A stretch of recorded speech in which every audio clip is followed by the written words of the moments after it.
So, hi. Hi. You are? Yael. Yael. Yael. Yael. And you are? Ellen Ruth. Ellen. And I am? You will tell me who I am, please. Thank you. So good, yeah. What's up? Oh, so my question for you was about spiritual longing. So I was thinking about it in a lot of different ways. Like one is, I think when you first, went to your teacher, obviously there was longing that brought you there. But then how do you maintain that longing? And do you feel like it's changed? And then I guess going even further then, what practices that you have helped you really stay connected? Okay, and you? It's interesting because the longing is an answer in my question that I got from Lama Surya Das. The question is, why do you think that there's so many Jewish teachers of Eastern traditions? And he said longing. He said, the search for a living master.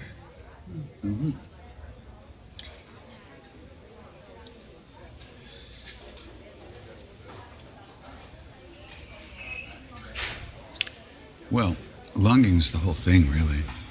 Without that, it's like our sense of direction comes from the longing that pushes us and pulls us to try to find whatever it is we think we're looking for. And it doesn't matter, I don't think it matters what religion or what culture or what language you speak. The longing is the same for all beings, to find home base, What was your question again, a little bit? Well, I was asking you about the longing that drew you first to your teacher. Yeah. And, if it changed. Yeah, if it changed, because I think sometimes that first longing is like first falling in love, and there's this ecstasy to it, and then maybe as time goes, the quality changes in the longing. It's interesting. The only thing that changed is that when Maharaji left the body, I got, for years and years and years, I got very depressed, very, very bad shape, because it took me a long time to surrender to the fact that if I was going to find that love again, I had to look inside of me. I had to find it. It was never anywhere else. Even though I was looking at him outside, where was the love? Over there? No, it was in me. But I was using his presence, physical presence, as a button to push to open my own heart. So once he was gone, because I was an asshole and very stubborn and angry with a lot of issues, that I refused to look for my own button, And then when I realized that what it was, that's when I started chanting, after 20 years after he'd been gone. So the longing intensified at that point, because then I recognized that I could find this, even though the one that I fell in love with was apparently gone from the physical plane. The love was still there. How could I find it more deeply? That's when it really, and I realized that was the longing that was pulling me through all the different phases of my life, where I would get stuck here, I would look for this, I would go for this, I would get strung out on that. It was never enough. Nothing I did was enough to destroy that longing, and I tried every way I could. So,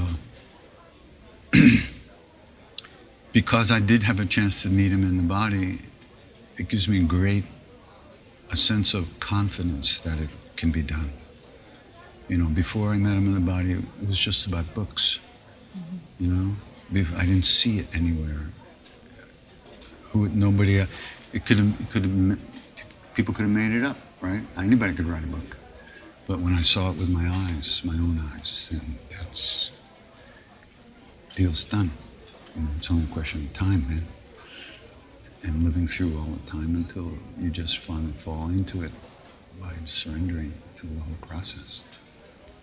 When you were around him, energetically, your body felt totally different, didn't it? I don't know. I wasn't thinking. I was just in it. Right. Got it. Yeah. We also went there, we're very young, And we hadn't been doing it much. We didn't know much about practice. There wasn't a lot of practice being done in America, right? Right. Well, what do we know about all that? So we were just like, and also we didn't have lives. We were kids. We had no life. We never did anything. No, the only one who did anything was Danny. He had gone to school, to Harvard. The rest of us were bums. You know, we hadn't done anything. And we were just like, our whole lives were in front of us, but we thought we had reached the pinnacle. It was very interesting. So we have to come back around until we've taken all that in and transmuted all that and transformed it all. Everything we thought that was outside to the inside. And the chanting is the practice for me that lets me in the room where the love is, where that presence is. And it's becoming more impersonal, not such a personal. It's a very personal, impersonal presence. You know, it's very real. It's very there. And for me, that's Maharaji, but it's not this little guy in the blanket. You know? If it was, how could I feel it? You know, then he'd be there and be somewhere else. So the things that are so obvious, they're not obvious to you until they become obvious. You know? The rest of the time, it's just like, huh, what's going on? Yeah, okay. Oh. So T.S. Eliot says, we shall not cease from exploration, and the end of all our exploring will be to arrive where we started and know the place for the first time. Yeah. Yeah. That's good. Anything else? You had another question or another part of it?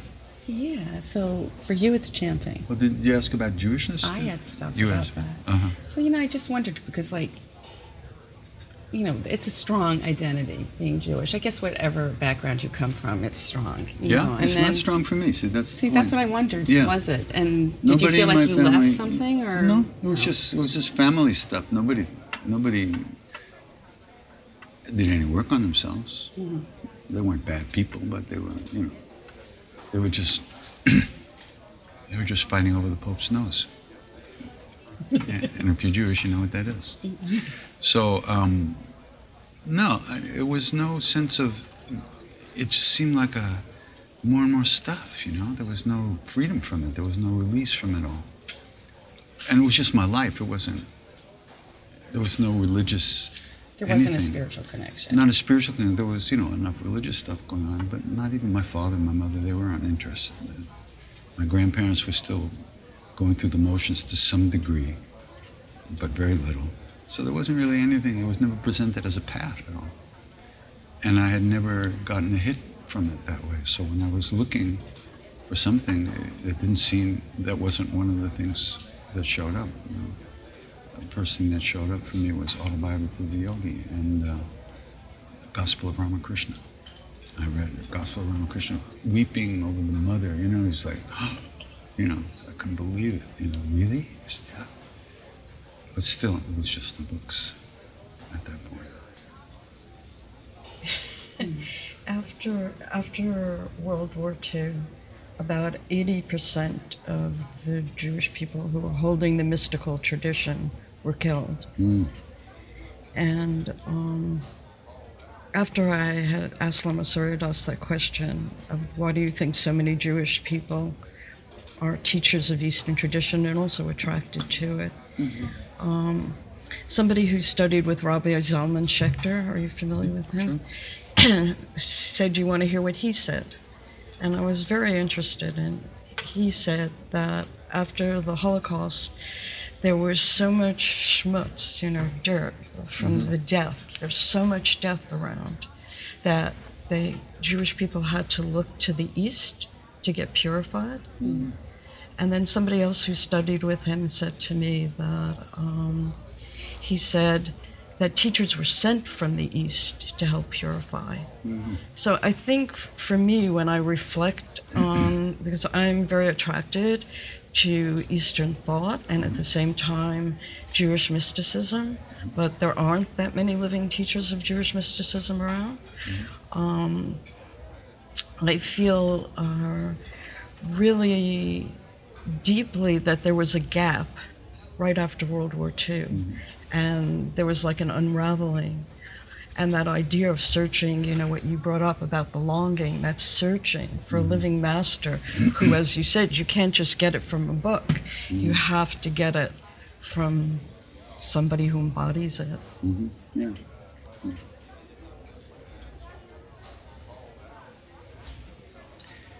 You know, those kind of things, I don't think about that stuff much. I don't think about Indian stuff either. I think about how am I going to get through the day without walking into a wall and banging my head against it. You know, that's basically what my day is like. I don't think that much about philosophy and reasons why. You know, it's hard enough just getting through the day. And,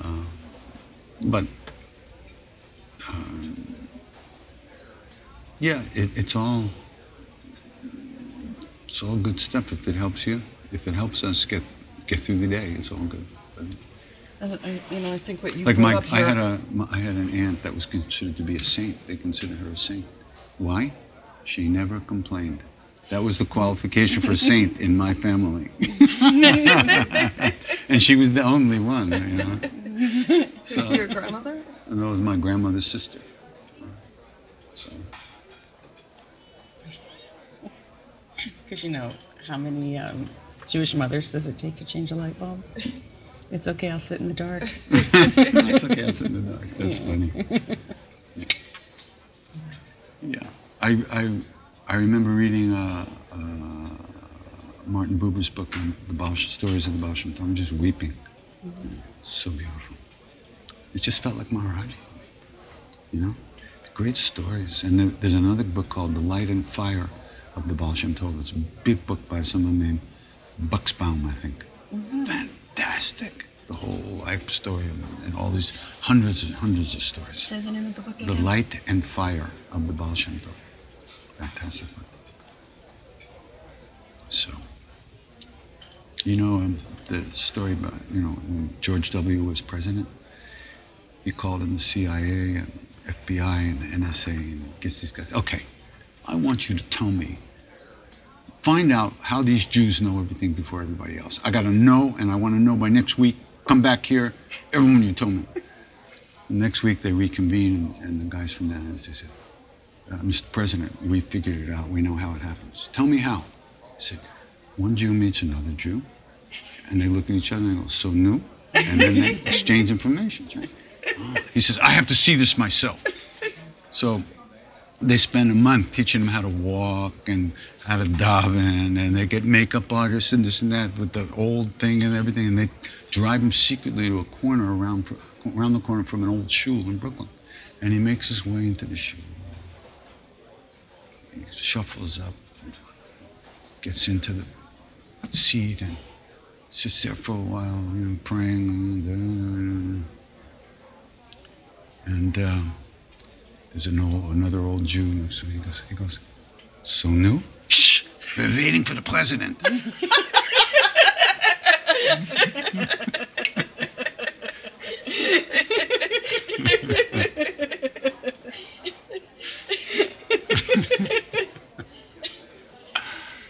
And on that note, which is a B flat demented, by the way.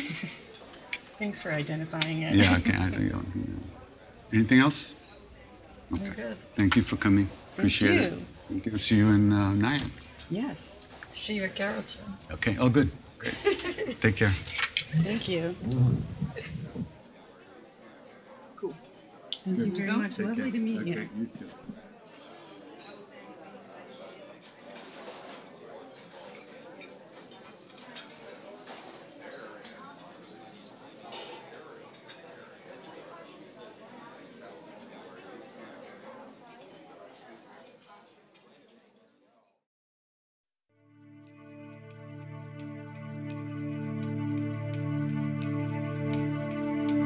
Hare Krishna, Hare Krishna, Krishna Krishna, Hare Hare, Hare Rama, Hare Rama, Rama Rama.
How sweet the sound that saved a soul like me.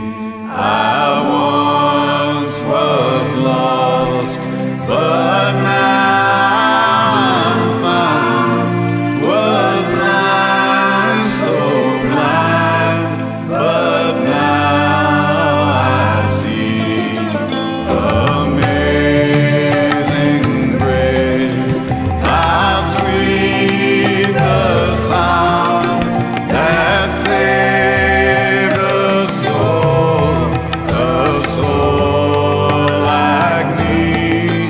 I once was lost, but now I'm found. Was blind, so blind, but now I see.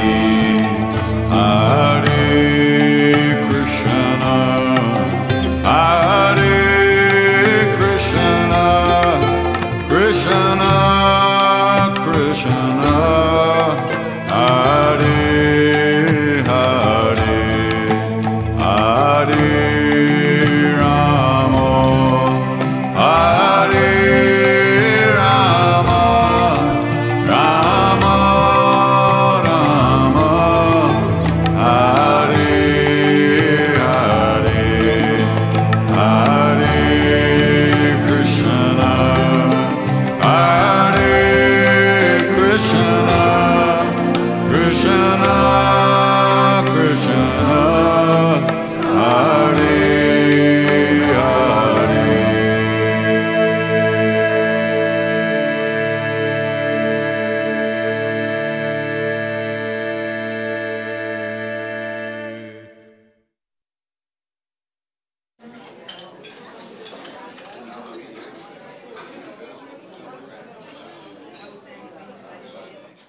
You'd have an opportunity to travel the entire world, singing and chanting. What have you learned about people, wherever you go? I mean, what's the one thing or a couple things that you've noticed throughout the world? Everybody wants the same thing. Everybody's stuck in their own version of what it is, of who they are, but everybody wants out of that version. Everybody wants, no matter how they say it to themselves, no matter how they describe it to themselves, everybody wants to be free and released from the prison of thoughts and stories and emotions that we're locked into. Everybody. It's amazing. Everywhere you go. And different cultures have different ways of finding some relief, you know? And like when I was in South Africa, Mandela had just been let out. It was the happiest year, you know, they've ever had because he was free, the politics hadn't started yet. So I was in there producing a record for somebody, a jazz record at the time. And we needed another tune, you know? And they had so much music because they had been holding all this music. They couldn't publish it. They couldn't do anything with it because of the apartheid. Right. So I said to Hugh Masekela was there in the studio with us. He was, I think he played on the record. Yeah. So I said, Hugh, how can this music be so joyful? How can you? He said, we have to. You know, so the way they got through the torture and the darkness was this music gave them such joy. These songs are the most joyful songs I've ever heard in my life. Township, it's extraordinary how happy and how up. This was all written in the darkest apartheid times. It's amazing. You know, and everywhere you go, they have a different way of coping. So when people come to see you, when they go to see like Bob Seger or Bruce Springsteen, they have a particular kind of music that they like. But when they come to see you, there seems to be another aspect to it. So when people come to see you, what do you think they're coming to see or hear? You want my version of the way I see it? What Maharaji's bringing them to help to bless them, to transmit to them that there's something else, to give them that feeling inside of themselves that they can find it there. And whether there's a conscious recognition of that at the time or they don't have to buy into anything, they don't have to follow my guru, they don't have to follow me. It's not like that. It's just given free. It's called prasad. And Maharaji gives this away. He does that. It's him chanting, you know. It looks like me, Right. but it's his transmission. It's all his grace. And I see it touch people the same way everywhere. Yeah. It's amazing. Yeah. The same way. I sang in Bosnia, right? You know, and the place,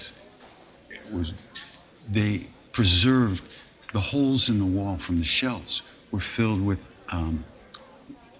transparent plastic, heavy duty, so you could see through the wall in places, because they didn't want to lose the memory of that suffering that they had to go through. Right. I mean, you know, the Serbs, you know, they were just shelling from the mountains all around.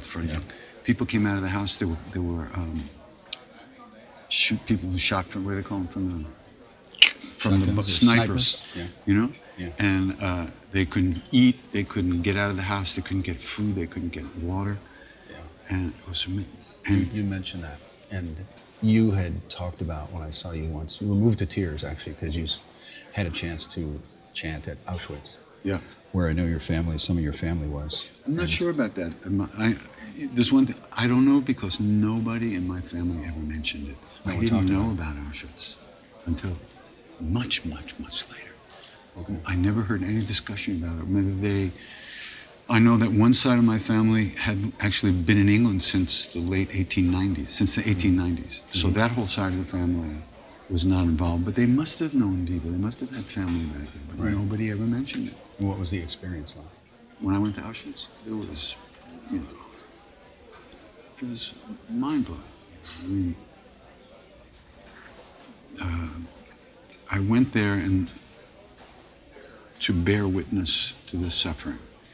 I went there with the Zen peacemakers, and Bernie Glassman, who's a Zen master, who goes to places that you don't want to go to, where you're trying to avoid, where you're afraid to confront. And he takes people there to help them overcome their fears, which is the only thing that stops us, our own fears. So I went under his guiding, and so I went with this. But I didn't go there to just get lost in the pain and suffering. I went there to bear witness to it. So what does that mean? I had to overcome my own subjective shit to really be with those souls that experienced that, right? They're not to be with somebody, to be present. You can't be projecting your own stuff onto them, because you never see the person. So it took days and days to go through this process of not projecting my own views on things. Put me through a lot of stuff. For instance, you know, at one point I recognized that there was a lot of talk about what the guards had done and how horrible it should be. Unbelievable. But then I realized, wait a minute, if I'd been born in Germany to a family of Nazis and educated that way, and I wouldn't have this kind of detached, liberal New York view of things, I'd be a Nazi. And I would believe that. And I would have been done just what those guards would have done. I'm no different than them. I'm no better than them. And you know, it was very powerful. We tend to think of ourselves as somewhat, you know, better or privileged or a little more understanding of things. But it's karmically, through our karmas, we were born in a situation we weren't forced to do that by our karmas and create more negative karmas of suffering by causing so much suffering, right? So we're able, but still, to see that there's no basic difference between the two of us. Oh, it's really, it brought us so much compassion in me for those people, for the guards, as well as the prisoners, of course. But the guards you don't usually think about. You want to kill them. Right. They did all this, you know. They didn't have to do that. What else were they supposed to do? Right. And how would they know there was any option? I mean, maybe that's a little simplistic. Right. But it's hard to tell, you know. It was powerful. And the other thing was to bear witness means to not judge. So how do you do that, right? I was furious for the first 3 or 4 days. I was like, I would look up at the sun as it rose over this beautiful green lawns, and the trees were all turning gold and red, and it was beautiful. And then the guards, the guide said to us, you see all this color and the greenery and everything? There wasn't anything here except mud. They ate everything. They ate the bark off of the trees. They ate every grass. There was only mud, every leaf on every tree. So it didn't look like that then. So, but here it was, and the sun was shining in all its glory. And I look up at the sun, how the fuck do you dare shine on this place? How dare you? Right? For days it was like that. And then I went, oh, that's what the sun does. It shines on the good, the bad, the up, the down. It shines on everyone equally. And I recognize that that is what real love is. Non-judging, equal, same for all. It was hard, but I saw it. I felt it. I went, oh, it kind of liberated something, from that. How can you do this? It does it because that's what it does. That's the nature of the sun, to love or to shine equally on everyone. It was powerful, And then your heart has to widen to not just include all those people, but also yourself. We don't include ourselves when we think of compassion and kindness. And Buddha said that you can search the whole universe and never find anyone more deserving of kindness and compassion than yourself. But we work from here out. We don't work, And that's why we're so fucked up. Because we can't find ourselves, We can even if we're good people, we care about other people, but we don't know how to take care of ourselves. And there's something that's not quite right there, because we perpetuate our own unhappiness. But you can't, if you're treating all people equally, aren't you part of all people? So it's real love is like the sun, And if you're not a part of that, then you can't separate yourself from that. There's me and others. They deserve love. I'll give them, What about you, You can't be identified with that and still be doing what's in your own best interests. So you have to, ultimately, they say, we recognize that it's the same one of us everywhere, looking out of all these different eyes, it's that one, deep in there. And that's part of what bearing witness allows you to do, to see the reality of other people's lives from their point of view, which is very difficult because we're always projecting and judging and evaluating. Everybody hurts. So it doesn't seem reasonable, but to really feel others' pain, you have to be able to feel your own too. It's like you have to melt down a little bit. Can't cling to all those the things that we use to protect ourselves from fear and pain and the guilt and the shame that we carry around with us. So that's the power of bearing witness, and the power of, if you approach a place like Auschwitz or New York with your eyes open, it's quite powerful, Quite powerful. And then you start to see your own stories too, and then you can let go of them. If you don't see them, you can't let go of them. Yeah. But all these practices help us by making us more aware of the way we project onto people and the fact that we are projecting so much.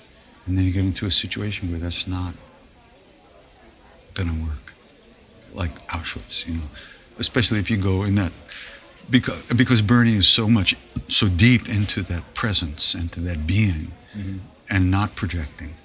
His presence allowed me to come into a deeper realization of that, because he's in a deeper place. If I had gone with the busload of tourists, it might not have happened, So, yeah. I've been there twice. I'm not sure I'll go back, but twice was. And we did the same thing last year. We went to South Dakota to the reservation. Oh, you did? Pine Ridge Reservation. And we were with the Lakota Sioux. That were very powerful too. Very powerful. It's very similar.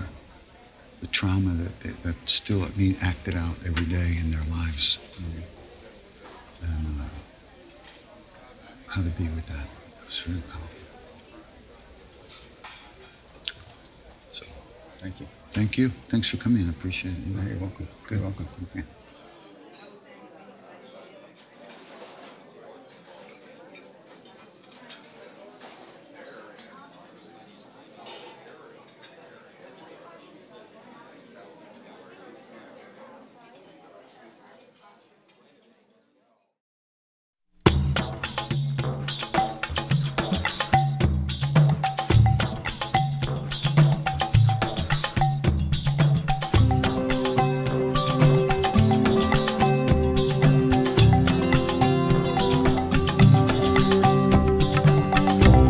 Hare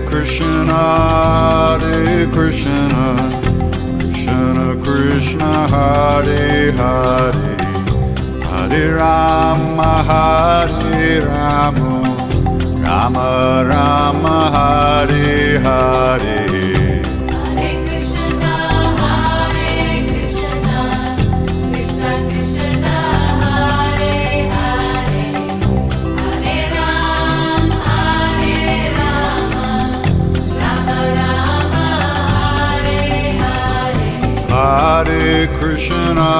Hare Krishna, Krishna Krishna, Hare Hare, Hare Rama, Hare Rama, Rama Rama, Hare Hare.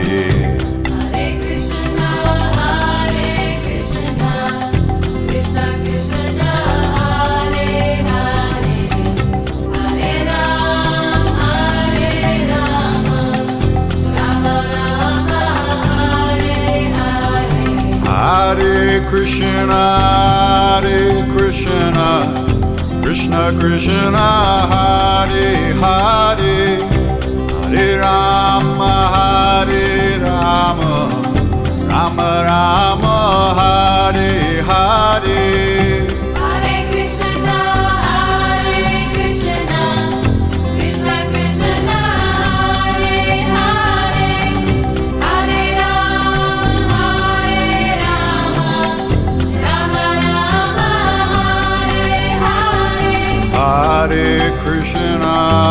Hare Krishna, Krishna Krishna, Hare Hare, Hare Rama, Hare Rama, Rama Rama, Hare Hare.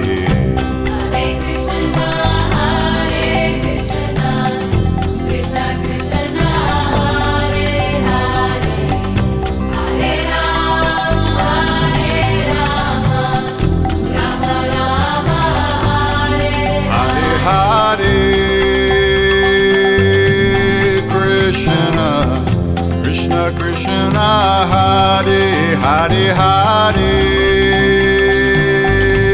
Rama, Rama Rama, Hare Hare, Hare.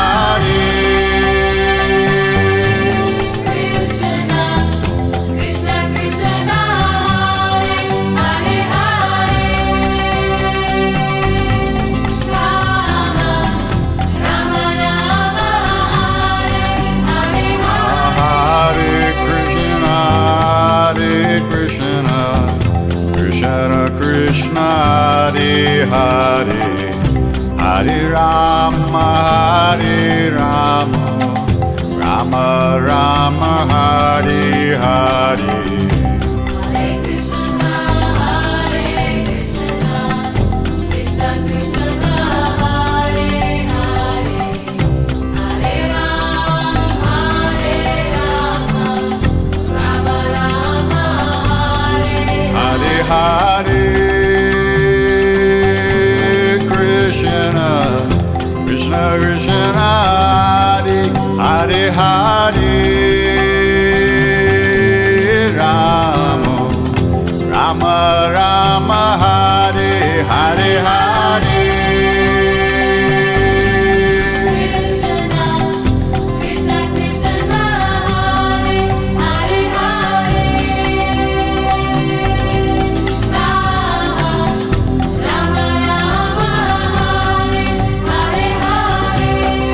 Krishna, Hare Krishna, Krishna Krishna, Hare Hare, Hare Rama, Hare Rama, Rama Rama, Hare Hare.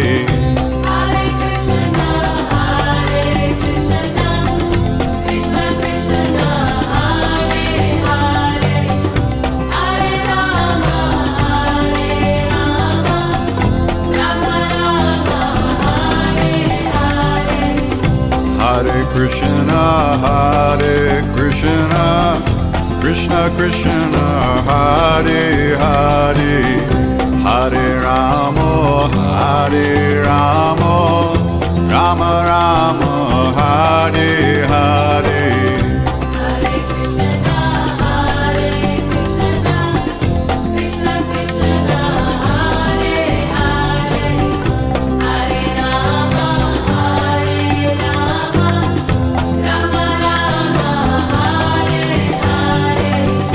Hare Krishna, Hare Krishna, Krishna Krishna, Hare Hare, Hare Rama, Hare Rama, Rama Rama, Hare Hare.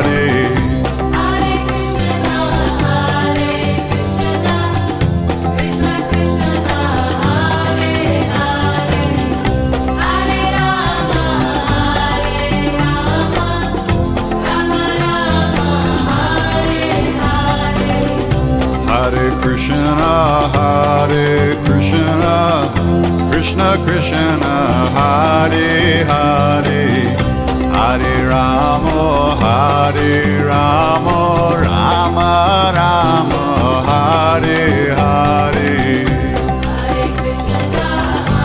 Hare Krishna, Hare Krishna, Krishna Krishna, Hare Hare, Hare Rama, Hare Rama, Rama Rama, Hare Hare. Hare Krishna, Hare Krishna, Hare Krishna,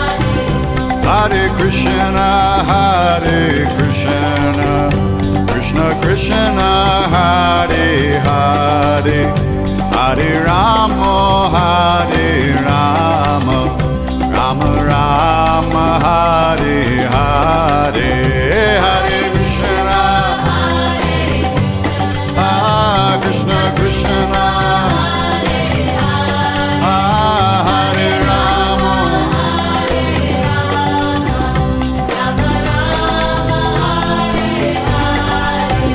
Hare Krishna, Hare Krishna, Krishna Krishna, Hare Hare, Hare Rama, Hare Rama, Rama Rama, Hare Hare. Hare Krishna,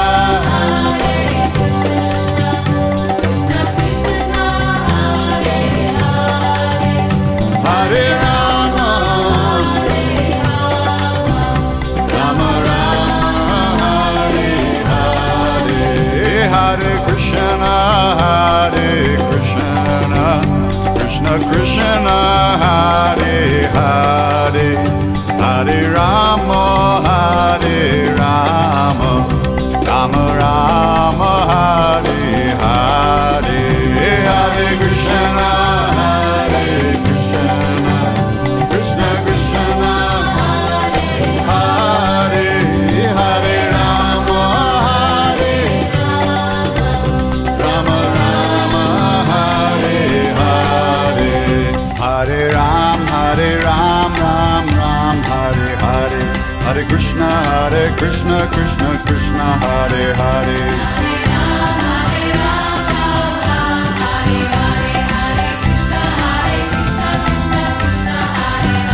Hare Ram, Ram Ram, Hare Hare, Hare Krishna, Krishna Krishna, Hare Hare.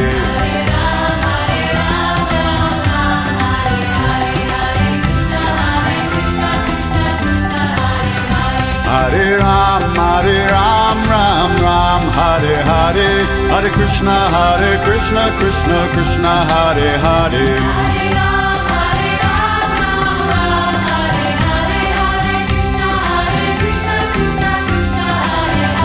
Hare Ram, Ram Ram, Hare Hare, Hare Krishna, Krishna Krishna, Hare Hare.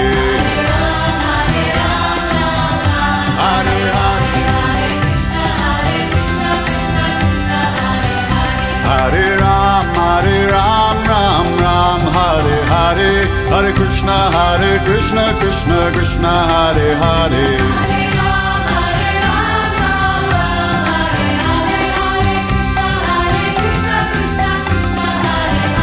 Hare Ram, Ram Hare Hare, Hare Krishna, Krishna Krishna, Hare Hare.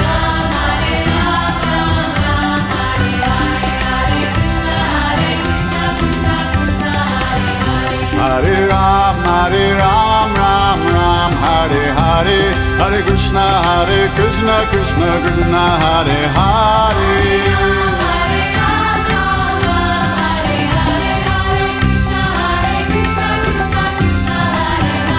Hare Ram, Ram Hare Hare, Hare Krishna, Krishna Krishna, Hare Hare.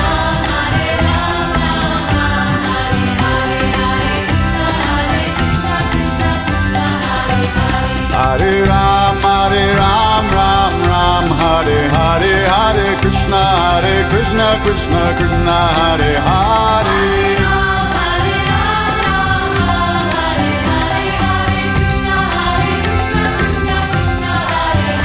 Hare Ram, Ram Hare Hare, Hare Krishna, Krishna Krishna, Hare Hare.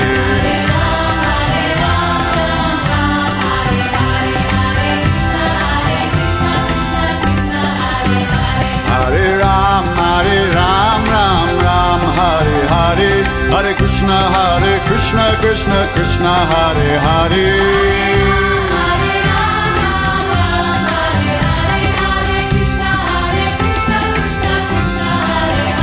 Hare Ram, Ram Hare Hare, Hare Krishna, Krishna Krishna, Hare Hare.